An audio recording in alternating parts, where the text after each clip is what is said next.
1985, and the fires of 1985. Yes, yeah. He was referring to all the burning and where Phoenix was destroyed, Yes, and the whole place was taken over. But that reminds me also, the divide and rule policy of the apartheid government takes me back to 1949, when they had a similar riot, and we as a family, my dad was away in India, but my mother, my two sisters, no, my one sister, my mother and her friends, we were all stuck in the city when the riots broke out. And we decided that we wanted to come home. And all our friends in town warned us. They said, you are living in an area which is predominantly African, and you are isolated. There is nobody, they might kill you and we won't know anything about it. So, but we all decided that if we are to die, we will go home and die at home. But we are not going to be caught here in town. And it brings chills to me because I was 15 years old and I had to drive the car without a license. My mother, my sister, my two friends, their lives were in my hand. And we were coming down from town back home. And there is a point in the middle at Mgeni where we had to cross the railway line, and they had these boom gates there. And just next to the boom gate there was a big beer hall, African beer hall there, where thousands of people, African people, were drinking beer and getting intoxicated. And as we approached that place, I heard the bells start ringing. They would ring the bells about 2 minutes before the boom starts coming down. And I heard the bell and I was still about half a mile away.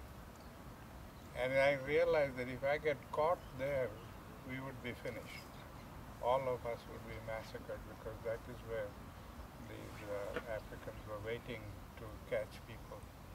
There was a bus in front of me, and I overtook that bus, and I've never driven so fast in an urban area as I did that day. And we passed the first boom gate, the second one bounced on the car and went back again. But we managed to get through.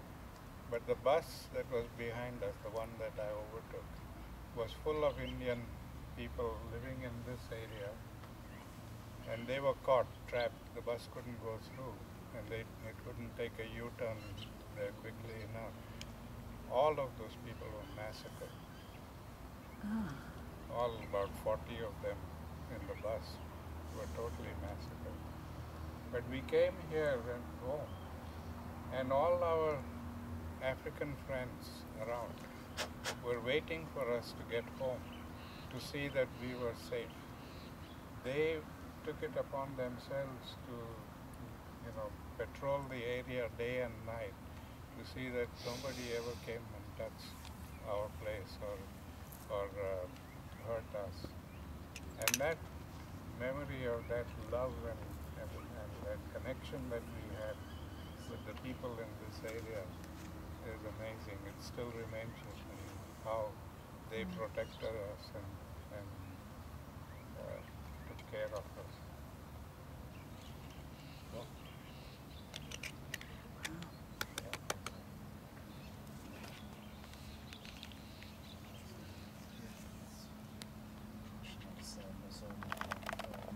Because now we need also to apologize, although we were forced to do that. Because the apartheid government, they were using many systems in terms of divide and rule and to separate us in that. It was very important in order to heal the wounds of the past, in order to move forward. Because the role, even now, the Indian communities are the one, because we as Africans, whereas the people around here, in terms of go to along Chumchepen, they are the one who are renting here. They are busy helping us, So it is very important now to build that relationship, yes, as it was before, yes, because they managed to use one of us to damage our connection or our spirit, so we can now to revive our spirit and so forth. So, Honorable Solberg of the entire people of Nana, we still got fond memories about how we live. Yeah. Yes, yeah. If you can turn the clock back, it should be wonderful. We used to play, I can still remember the farming, plowing. There was a lot of plowing in terms of, I can see now that it was excellent during that year. Yes, because South Africa is a multicultural diversity country. Regardless of race, religion, and culture, all of us we are one. All of us have got a duty to build a better country for all of us. So, on behalf of the whole, Thank you.